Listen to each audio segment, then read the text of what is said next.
السلام علیکم دوستو، ویڈیو دیکھنے سے پہلے ہمارے اس چینل کو سبسکرائب کر لیں اور نیچے موجود بیل آئیکن کو ضرور کلک کر لیں تاکہ ہماری ویڈیوز باقاعدگی سے آپ کے پاس پہنچتی رہیں۔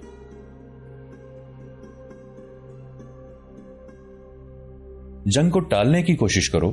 میں تمہیں صاف بتا دیتی ہوں، میں نے اس ملک کی ملکہ بننا ہے۔ تم جانتے ہو کہ میری بادشاہی میں تمہارا رتبہ کیا ہوگا۔ اگر مدائن پر مسلمانوں کا قبضہ ہو گیا تو تمہارا کام یہ ہوگا کہ مجھ تک پہنچو۔ تمہارے ساتھ چند ایک غلام ہونے چاہیے جو اس جگہ کی کھدائی کریں گے۔ کیا ان لوگوں کی طرف سے تمہیں خطرہ نہیں جن سے تم نے خزانہ دفن کرایا تھا؟ رستم نے پوچھا۔ نہیں، شیری نے جواب دیا، کوئی خطرہ نہیں۔ وہ 6 آدمی تھے، خزانہ دفن کرنے کے بعد ایک بھی زندہ نہیں رہا۔ میں نے ان سب کو کھانے میں زہر دے دیا تھا اور ان کی لاشیں دریا میں بہا دی تھی۔ رستم، جنگ ہوئی تو تم زندہ رہنے کی کوشش کرنا۔ میں نے یہ خزانہ کسرا پرویز کی زندگی میں ہی چوری چھپے جمع کرنا شروع کر دیا تھا۔ میں نے سوچ لیا تھا کہ بادشاہوں کا کیا بھروسہ، جب چاہیں اٹھا کر باہر پھینک دیں۔ کیا تم میرا مطلب سمجھ گئے ہو رستم؟ رستم اس کے عزائم کو سمجھ گیا تھا۔ اس نے شیریں سے وعدہ کیا کہ وہ خود میدان جنگ میں جانے سے گریز کرے گا اور حالات جیسے بھی ہوئے وہ شیریں تک پہنچے گا۔ مدائن میں جنگی تیاریاں زور و شور سے ہو رہی تھیں۔ ادھر سے مسلمانوں کا لشکر آ رہا تھا۔ حضرت عمر رضی اللہ عنہ نے سعد رضی اللہ عنہ بن ابی وقاص سے ٹھیک کہا تھا کہ آتش پرست قوم مکار اور عیار ہے۔ یہ قوم اگر ایک محاذ پر متحد ہو بھی گئی تو خطرہ پھر بھی نہیں ہوگا، کیونکہ اتحاد میں بھی فارسیوں کے دلوں کا کوئی ٹھکانہ نہیں ہوگا۔ رستم، جو ایک نامور جرنیل تھا، بظاہر جنگی تیاریوں میں مصروف تھا۔ درپردہ اس کی دلچسپی شیریں کے خزانے کے ساتھ تھی۔ یزدگرد کو تخت پر بٹھا کر وہ خوش تھا۔ سعد رضی اللہ عنہ بن ابی وقاص اپنے لشکر کے ساتھ ایک مقام پر پہنچے جس کا نام شراف تھا اور وہاں خیمہ زن ہو گئے۔ اسی شام ذیقار سے ایک قاصد شراف پہنچا۔ وہ مثنہ بن حارثہ کی شہادت کا پیغام لیے مدینہ جا رہا تھا۔ سعد رضی اللہ عنہ نے جب مثنہ کی شہادت کی خبر سنی تو ان پر سناٹا طاری ہو گیا۔ مثنہ کی سب سے زیادہ ضرورت تو اب تھی۔ حضرت عمر رضی اللہ عنہ نے سعد رضی اللہ عنہ بن ابی وقاص سے کہا تھا کہ وہ جہاں کہیں بھی پڑاؤ کریں وہاں کا محل وقوع تفصیل سے لکھیں۔ تاریخ کے مطابق حضرت عمر رضی اللہ عنہ کے یہ الفاظ تھے: اپنے تمام احوال و کوائف مجھے تفصیل سے لکھنا اور یہ بھی لکھنا کہ تم دشمن سے کتنی دور ہو۔ تمہارا خط اتنی زیادہ تفصیلات کا حامل ہونا چاہیے جیسے میں تمہیں دیکھ رہا ہوں۔ سعد رضی اللہ عنہ کو شراف کے مقام پر زیادہ عرصہ رکنا پڑا کیونکہ ابھی تک اکے دکے لوگ لشکر میں شامل ہونے کے لیے آ رہے تھے۔ شام سے ہاشم بن عتبہ کی زیر کمان 8000 رضاکاروں کا لشکر شراف کے پڑاؤ کو طول دینے کی ایک وجہ یہ بھی تھی کہ یہاں سے اس لشکر کی ترتیب اور تنظیم کر کے آگے بڑھنا تھا۔ حضرت عمر رضی اللہ عنہ تک ایک پیغام سعد رضی اللہ عنہ بن ابی وقاص کا پہنچا جس میں انہوں نے تمام تر احوال و کوائف لکھ کر درخواست کی تھی کہ امیر المؤمنین لشکر کی تنظیم لکھ کر بھیجیں اور ہر حصے کا سالار بھی مقرر کر دیں۔ حضرت عمر رضی اللہ عنہ نے فوراً لشکر کی تنظیم اور ہر حصے کی کمان لکھ دی۔ یہ تفصیل تاریخ میں موجود ہے۔ یہ اس طرح تھی کہ ہراول کا سالار زہرہ بن عبداللہ بن قتادہ کو مقرر کیا گیا تھا۔ یہ زمانہ جاہلیت میں بحرین کے بادشاہ تھے۔ رسول اللہ صلی اللہ علیہ وآلہ وسلم کے حضور خود حاضر ہوئے اور اپنی ساری رعایا کے ساتھ اسلام قبول کیا تھا۔ لشکر کے میمنہ یعنی دائیں پہلو کی سالاری عبداللہ بن المعتصم رضی اللہ عنہ کو دی گئی۔ یہ صحابی تھے۔ میسرہ بایاں پہلو ایک جمع سال مجاہد شرجیل بن الصمت کو دیا گیا تھا۔ انہوں نے ارتداد کی جنگ میں شجاعت اور قیادت میں شہرت حاصل کی تھی۔ ساقہ یعنی پچھلا حصہ یا ریئر گارڈ عاصم بن عمر التمیمی کے زیر کمان رکھا گیا۔ طلائے یعنی گشتی دستے کے کماندار سواد بن مالک اور پیادہ فوج کے جمال بن مالک الاسدی اور شتر سوار دستے کے کماندار عبداللہ بن ذی سمین مقرر کیے گئے۔ قاضی عبداللہ بن ربیہ الباہلی تھے اور خزانچی کے فرائض بھی انہی کے سپرد تھے۔ رائد یعنی رسد کی فراہمی اور تقسیم کے انچارج مشہور و معروف صحابی سلمان فارسی رضی اللہ عنہ تھے۔ سلمان فارس کے رہنے والے تھے۔ جنگ خندق میں خندق کا تصور انہوں نے ہی دیا اور خندق کھدوائی تھی۔ عربوں اور فارسیوں کے درمیان ترجمانی کے فرائض ہلال ہجری کو دیے گئے اور منشی کے فرائض یزید بن ابی سفیان کو مقرر کیا گیا۔ لشکر کے ساتھ طبیب بھی تھے لیکن ان کی تعداد نہیں لکھی گئی، نہ ان کے نام کسی تاریخ میں ملتے ہیں۔ اس ترتیب سے آگے بڑھو اور تمہاری منزل قادسیہ ہوگی۔ وہاں تمہارے سامنے عجم کی زمین اور پیٹھ پیچھے عرب کے پہاڑ ہوں گے۔ اگر دشمن کے دباؤ سے کبھی پیچھے ہٹنا پڑے تو ان پہاڑوں کے اندر آ جانا۔ قادسیہ پہنچ کر مجھے وہاں کے حالات تفصیل سے لکھنا۔ قادسیہ فارس کا دروازہ ہے۔ سعد رضی اللہ عنہ بن ابی وقاص نے یہ پیغام ملتے ہی لشکر کو اس کے مطابق تقسیم کر کے ہر حصے کا کمانڈر مقرر کر دیا۔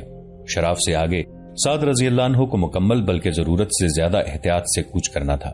انہوں نے ایک کام یہ کیا کہ چند ایسے عربوں کو جو فارسی زبان بھی بول سکتے تھے اور آگے کے علاقوں سے اچھی طرح واقف تھے جاسوسی کے لیے بھیج دیا اور انہیں کہا کہ ذرا ذرا سی بھی خبر بہت جلد لاتے رہیں۔ انہیں اور بھی ہدایات دی گئیں۔ سعد رضی اللہ عنہ کے ساتھ جو لشکر آیا تھا اس میں یہ کمزوری تھی کہ نصف سے زائد تعداد کو میدان جنگ میں لڑنے کا تجربہ نہیں تھا، انہیں صرف لڑنے کا تجربہ تھا۔ وہ تیغزن تھے، تیر انداز بھی تھے اور شہ سوار بھی۔ وہ ایک جذبہ لے کر آئے تھے، جذبہ بھی ایسا جو روح کا جنون تھا۔ لیکن سعد رضی اللہ عنہ کو یہ خطرہ دکھائی دے رہا تھا کہ جنگجو ہونا تو پہلی شرط ہے، لیکن تنظیم میں اور سالار کی قیادت میں لڑنا بالکل ہی مختلف بات ہے۔ دوسرا خطرہ یہ بھی تھا کہ جس دشمن کے خلاف لڑنے جا رہے تھے اس کی تعداد ٹڈی دل جیسی تھی، اس کے پاس ہتھیار بہت بہتر، گھڑ سوار بہت زیادہ، اور سب سے بڑا خطرہ یہ کہ اس کے پاس ہاتھی تھے اور عربوں نے ہاتھی کبھی نہیں دیکھا تھا۔ ذرا غور کیجئے کہ اس لشکر کے ساتھ شاعر بھی آئے تھے، جن میں عرب کے مشہور شاعر شماخ، خطیہ اوس بن مغرہ، عبدہ بن الطیب، عمرو بن مادی کرب اور اشت بن قیس شامل تھے، اور اس لشکر میں خطیب بھی تھے جن میں قیس بن حبیرہ رضی اللہ عنہ، غالب ابن الحزیل الاسدی، بصر بن ابی رحم الجہنی، عاصم بن عمرو اور ربی بن عامر جیسے شعلہ بیان اور اپنے زمانے کے نامور خطیب شامل تھے۔ وہ اس وقت کے شاعر آج کل کے شاعروں جیسے نہیں تھے جن کی زندگیوں کا مقصد صرف مشاعرے پڑھنا اور داد وصول کرنا ہے، اور اس وقت کے امام اور خطیب بھی آج کے اماموں اور خطیبوں جیسے نہیں تھے جنہوں نے قوم کو فرقوں میں تقسیم کر کے ایک ایک مسجد پر قبضہ کر رکھا ہے۔ لیکن وہ بہرحال شاعر اور خطیب تھے، تیغزن اور شہسوار بھی تھے، لیکن ان کی روزمرہ زندگی کے معمولات کچھ اور تھے۔ سعد رضی اللہ عنہ نے انہیں سپاہی سمجھ کر لڑانا تھا۔ آگے چل کر دیکھتے ہیں کہ میدان جنگ میں انہوں نے کیا کردار ادا کیا۔ یہاں اتنا ہی بتا دینا کافی ہے کہ لڑائی شروع ہونے سے پہلے ان شاعروں اور خطیبوں کی شعلہ بیانی نے مجاہدین کو آگ کے بگولے بنا دیا تھا۔ یہاں ایک شاعرہ کا ذکر بے محل نہ ہوگا۔ یہ عرب کی مشہور شاعرہ خنسا تھیں جو اپنے 4 بیٹوں کو ساتھ لے کر حضرت سعد رضی اللہ عنہ کے لشکر کے ساتھ گئی تھیں۔ انہوں نے قادسیہ کے میدان تک جس طرح اپنے بیٹوں کو اتارا تھا وہ آگے چل کر تفصیل سے سنایا جائے گا۔ سعد رضی اللہ عنہ بن ابی وقاص نے ذیقار سے مثنہ بن حارثہ کے جانشین کو شراف میں ہی بلانا بہتر سمجھا۔ مثنہ بن حارثہ نے شہادت سے پہلے مانے ہوئے ایک مجاہد بشیر بن خصاصیہ کو اپنا جانشین سپہ سالار مقرر کر دیا تھا۔ حالانکہ ان کا بھائی مؤنہ بن حارثہ موجود تھا، لیکن وہ خوش پروری کا زمانہ نہیں تھا۔ میدان جنگ کے مطلوبہ جوہر اور قیادت کی صلاحیت دیکھی جاتی تھی۔ سعد رضی اللہ عنہ نے قاصد کو یہ پیغام دے کر ذیقار بھیجا کہ مثنہ کے جانشین کو ساتھ لے آئیں، اور قاصد راستے سے ہی واپس آ گیا۔ اس کے ساتھ مؤنہ اور مثنہ کی بیوہ سلمہ تھی۔ سعد رضی اللہ عنہ اٹھ کر مؤنہ سے بغلگیر ہو گئے اور دونوں بہت روئے۔ سلمہ پاس کھڑی آنسو بہا رہی تھی۔ میرے دونوں بھائیوں نے غیرت مندوں کی طرح جانیں دی ہیں، مؤنہ نے کہا۔ اور تم سلمہ؟ سعد رضی اللہ عنہ بن ابی وقاص نے مثنہ کی بیوہ سے پوچھا۔ واپس جانا چاہو گی؟ نہیں، سلمہ نے کہا، میں مدینہ نہیں مدائن جاؤں گی جو میرے شوہر کی منزل تھی۔ میں تمہارے لشکر کے ساتھ رہی تو تم یقیناً مجھے بوجھ نہیں سمجھو گے۔ لڑنا پڑا تو لڑوں گی، نہیں تو لڑنے والوں کی خدمت کروں گی۔ خدا کی قسم، سعد رضی اللہ عنہ بن ابی وقاص نے پرجوش لہجے میں کہا، میرے لشکر پر تمہارا بوجھ پھول کی پتی سے زیادہ نہیں ہوگا۔ اور سلمہ، میں تمہیں گمنامی کی زندگی میں نہیں جانے دوں گا۔ فیصلہ تمہارا ہوگا۔ تم اس اعزاز کی حقدار ہو کہ تم سپہ سالار کی بیوی تھی اور سپہ سالار کی ہی بیوی رہو۔ میں تمہیں وہی عظمت دینا چاہتا ہوں۔ سلمہ نے مؤنہ کی طرف دیکھا اور کہا کچھ بھی نہیں۔ مؤنہ سلمہ کی آنکھوں کا سوال سمجھ گئے۔ سلمہ ان سے سعد رضی اللہ عنہ بن ابی وقاص کے ساتھ شادی کرنے کی اجازت مانگ رہی تھی۔ اس وقت کے عربی معاشرے میں یہ رواج تھا کہ کوئی عظیم المرتبت آدمی فوت ہو جاتا یا کوئی سالار شہید ہو جاتا تو اسی کے رتبے کا کوئی آدمی اس کی بیوہ سے صرف اس لیے نکاح کر لیتا تھا کہ بیوہ کی عظمت اور تکریم میں کوئی فرق نہ آئے اور معاشرے میں بیوہ کا رتبہ برقرار رہے۔ اس وقت دوسری، تیسری اور چوتھی شادی جسمانی اغراض و مقاصد کے لیے نہیں کی جاتی تھی۔ مثنہ بن حارثہ سپہ سالار ہی نہیں، عظمت والے سالار بھی تھے۔ فارس میں بویب کی لڑائی میں جس طرح انہوں نے فارس کی پوری فوج کو کاٹ ڈالا تھا، وہ تاریخ اسلام کا ایک درخشاں باب ہے۔ ایسے سپہ سالار کی بیوی کو جو عظمت حاصل تھی اس کا اندازہ کیا جا سکتا ہے۔ سلمہ کی عظمت صرف یہ نہیں تھی کہ وہ مثنہ کی بیوی تھی، ملکہ یہ کہ وہ مثنہ کے ساتھ ہر میدان جنگ میں رہیں اور وہ مثنہ کا جذباتی سہارا بنی رہی تھی۔ سعد رضی اللہ عنہ بن ابی وقاص سلمہ کی یہ عظمت برقرار رکھنا چاہتے تھے۔ تاریخ میں یہ پتہ نہیں چلتا کہ سعد رضی اللہ عنہ نے اسی روز سلمہ سے نکاح کر لیا تھا یا کچھ دن بعد۔ البتہ تمام مورخوں نے لکھا ہے کہ سلمہ نے سعد رضی اللہ عنہ بن ابی وقاص کی پیشکش قبول کر لی اور مونا نے بھی بخوشی اجازت دے دی اور سلمہ کا نکاح سعد رضی اللہ عنہ بن ابی وقاص سے ہو گیا۔ سلمہ کا یہ عزم قائم رہا کہ وہ مدینہ نہیں مدائن جائیں گی۔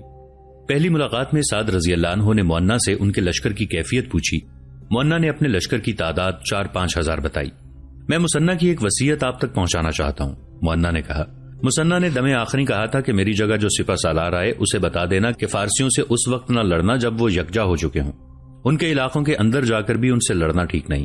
ان کی سرحد پر رہ کر ان سے لڑو اور انہیں کمزور کرو۔ اگر تم ان پر غالب آ جاؤ گے تو آگے بڑھو، اگر وہ تم پر غالب آ جائیں تو پیچھے اپنی سرحد میں آ جاؤ۔ ہمارے صحرائی راستوں سے عربی واقف ہیں، اجمی نہیں۔ وہ تمہارے پیچھے آئیں گے اور نقصان اٹھائیں گے، پھر تم پلٹ کر ان پر حملہ کر سکتے ہو اور پھر تم ان پر غالب بھی آؤ گے۔ آفرین، سعد رضی اللہ عنہ بن ابی وقاص نے کہا۔ مجھے یہی نصیحت امیر المؤمنین نے کی تھی۔ یہ تھی قابلیت مسنہ کی۔ دشمن کی کیا خبر ہے؟ ہم نے جو علاقے فتح کیے تھے وہاں کے لوگ باغی ہو گئے ہیں، مونا نے جواب دیا۔ شہروں اور قصبوں میں انہوں نے ہمارے عمال کو قتل کر دیا ہے۔ زندہ وہی رہے جو کسی طرح بروقت بھاگ آئے تھے۔ یہاں کے لوگوں کا کوئی بھروسہ نہیں۔ ہماری فتح ہوئی تو ہمارے ساتھ ہو جائیں گے، ہمیں پیچھے ہٹنا پڑا تو اپنی فوج کے ساتھ ہو گئے۔ اس کا مطلب یہ ہوا کہ محب وطن ہیں، سعد رضی اللہ عنہ نے کہا۔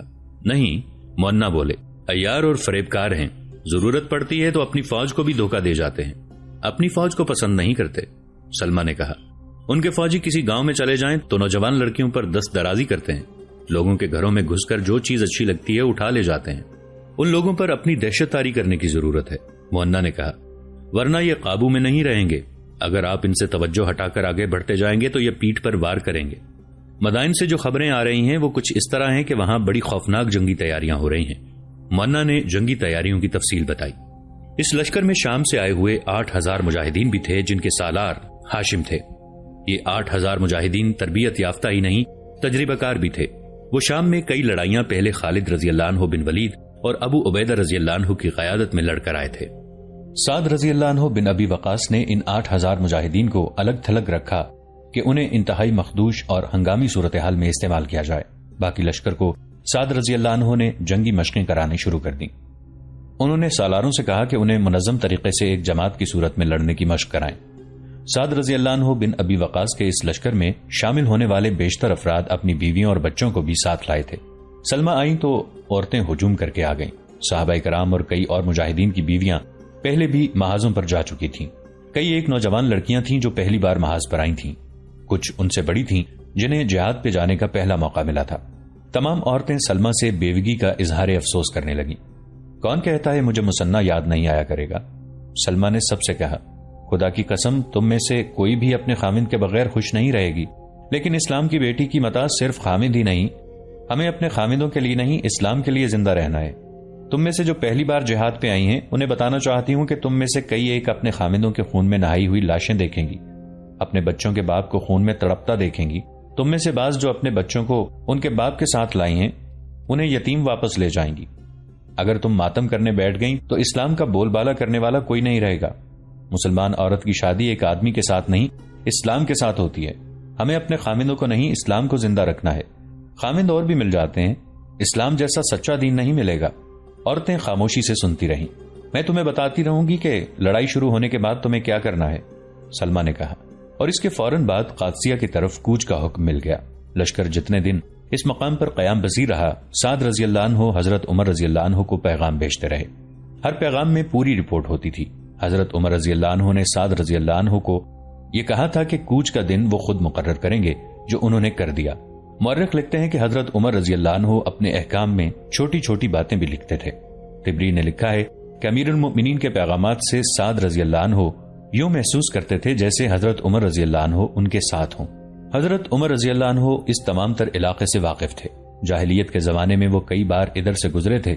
انہوں نے قادسیہ کی طرف کوچ کا حکم ان الفاظ میں دیا، تم جب قادسیہ پہنچو تو خیال رکھنا کہ قادسیہ فارس کا دروازہ ہے، فارسیوں کو ضروریات زندگی اسی دروازے سے گزر کر پہنچتی ہیں۔ یہ بھی خیال رکھنا کہ قادسیہ کا علاقہ سرسبز اور شاداب ہے، اس علاقے سے دریا بھی گزرتا ہے اور ندیاں بھی، ان پر پل بھی ہیں۔ یہ قادسیہ اور مدائن کے قدرتی دفاعی انتظامات ہیں۔ ان پلوں اور راستوں پر اس طرح قبضہ کر لینا کہ تمہارے مسلح دستے وہاں موجود رہیں اور باقی لشکر کو پیچھے رکھنا۔ قادسیہ جانے کے لیے عزیب کا راستہ اختیار کرنا۔ اس نام کے دو مقامات ہیں، ایک کا نام عزیب الہجانات ہے اور دوسرے کا عزیب القرص۔ ان دونوں مقامات کے درمیان قیام کرنا اور دائیں بائیں حملے کرنا، بستیوں کو تباہ و برباد نہ کرنا، وہاں سے رسد اکٹھی کر لینا اور گوشت کے لیے بیل اور بھیڑ بکریاں اکٹھی کر لینا، آگے کی خبر رکھنا۔ شراف سے کوچ ہوا اور دوسرے دن لشکر عزیب پہنچا۔ یہ ایک فوجی چوکی تھی جو چھوٹے سے قلعے کی شکل کی تھی۔ اس کے دروازے کھلے ہوئے تھے۔ لشکر ابھی کچھ دور ہی تھا کہ کہیں سے ایک آدمی اٹھا اور دوڑتا ہوا کھلے دروازے کے اندر چلا گیا۔ اس عمارت کے کئی برج تھے۔ یہ آدمی پہلے ایک برج میں گیا اور لشکر کو دیکھنے لگا، پھر وہاں سے ہٹ کر وہ دوسرے برج میں گیا اور لشکر کو دیکھنے لگا، پھر وہ ایک اور برج میں چلا گیا اور وہاں سے نکلا تو پھر نظر نہ آیا۔ تیزی سے آگے بڑھو، سعد رضی اللہ عنہ بن ابی وقاص نے کہا۔ وہ آدمی لشکر کی تعداد دیکھ رہا ہے، فوجی ہے، اسے جانے نہ دینا۔ ایک پیادہ دستہ چوکی کے دروازے کے اندر چلا گیا۔ 3-4 ہی کمرے تھے اور چاروں طرف صحن تھا۔ وہاں کوئی انسان نہ تھا۔ وہ آدمی بھی نہ تھا جو نظر آیا تھا۔ چھت پر جو مجاہدین گئے تھے ان میں سے ایک نے بلند آواز سے کہا کہ ایک آدمی قادسیہ کی طرف پیدل بھاگا جا رہا ہے۔ سعد رضی اللہ عنہ بن ابی وقاص کے پاس اس وقت ایک شخص زہیرہ بن جویہ کھڑا تھا۔ انہوں نے اسی کو کہا کہ اس آدمی کے پیچھے جاؤ اور اسے پکڑ لاؤ۔ زہیرہ بن جویہ نے گھوڑا دوڑا دیا۔ اگر وہ علاقہ میدانی ہوتا تو وہ آدمی پکڑا جاتا۔ وہاں کھڑنالے اور ٹیلے تھے، گھنی جاڑیاں اور قد آدم گھاس بھی تھی۔ زہرہ دور تک گئے، ادھر ادھر بہت ڈھونڈا لیکن وہ آدمی نہ ملا۔ زہرہ واپس آ گئے۔ اس دوران چوکی کی تلاشی لی گئی۔ تاریخ کے مطابق وہاں سے تیروں اور کمانوں کا بہت بڑا ذخیرہ ملا، برچیاں بھی بہت زیادہ تعداد میں ملیں اور بے شمار برتن ملے جو مچھلی کی کھال کے بنے ہوئے تھے۔ یہ فارس کی فوج کا گودام یا اسلحہ خانہ تھا جو وہاں اس لیے بنایا گیا تھا کہ اس علاقے میں لڑائی ہو تو تیروں اور برچیوں کی کمی قریب سے ہی پوری کر لی جائے۔ سعد رضی اللہ عنہ نے لشکر کو وہیں قیام کرنے کا حکم دیا اور تمام حصوں کے سالاروں کو بلایا۔ میرے رفیقو، سعد رضی اللہ عنہ نے کہا، آج سے ہماری جنگی کارروائیاں شروع ہو رہی ہیں۔ پہلے تمہیں بتا چکا ہوں کہ یہاں کے لوگوں کا کیا کردار ہے۔ یہ لوگ کسی کے بھی وفادار نہیں، دھوکہ دہی ان کی فطرت میں شامل ہے۔ ہمارے خلاف بغاوت کر چکے ہیں، ہمیں شکست دینے کے لیے فارس کی فوج میں بھرتی ہو رہے ہیں۔ انہیں جب ہم نے اپنے سائے میں لیا تھا تو یہ اپنے حکمرانوں اور اپنے ہی ملک کے خلاف ہو گئے تھے۔ انہوں نے ہمارے عمال کو قتل کیا ہے، ہمارے ہاتھ آئے ہوئے علاقے ہم سے چھینے اور اب ہمارے راستے کی رکاوٹ بن رہے ہیں۔